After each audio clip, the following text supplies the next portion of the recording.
Titangidze mutambo tamirira kwenda ground harina matombo mumwe wangu bhora ngarisabude mumakumbo mupe shuta zvikipanga bvise matombo saka refu Titangidze mutambo tamirira kwenda ground harina matombo mumwe wangu bhora ngarisabude mumakumbo mupe shuta zvikipanga bvise matombo ndikapasa bhora ndapota sanyimira ukanzwa ndatecheya mumwe wangu tondipira offside pito kana yachinge yarira taramba waya wanozoda kubirira timu redu tinaro rinotikurudzira kubva kupezera kunobata kubhindura pinda kwedu mgemo nyika yese yatinhira wese wabhiliva kuti tiri magwenyambira saka refu Titangidze mutambo tamirira kwenda ground harina matombo mumwe wangu bhora ngarisabude mumakumbo mupe shuta zvikipanga bvise matombo saka refu Titangidze mutambo tamirira kwenda ground harina matombo mumwe wangu bhora ngarisabude mumakumbo mupe shuta zvikipanga bvise matombo ini ndinobheja timbosara nepasi saka girls garai makageza machezi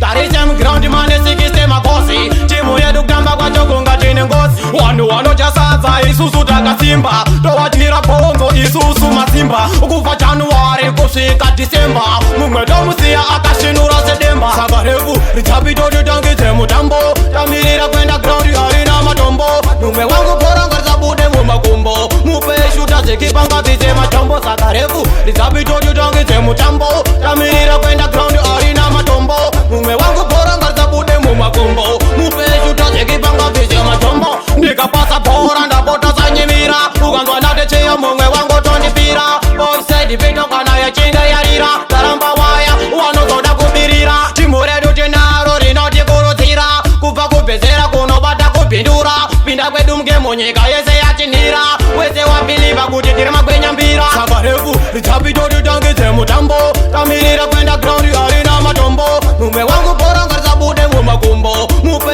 shuta zvikipanga bvise matombo saka refu Titangidze mutambo tamirira kwenda ground harina matombo mumwe wangu bhora ngarisabude mumakumbo mupe shuta zvikipanga bvise matombo saka refu Titangidze mutambo tamirira kwenda ground harina matombo mumwe wangu bhora ngarisabude mumakumbo mupe shuta zvikipanga bvise matombo saka refu Titangidze mutambo tamirira kwenda ground harina matombo mumwe wangu bhora ngarisabude mumakumbo mupe shuta zvikipanga bvise matombo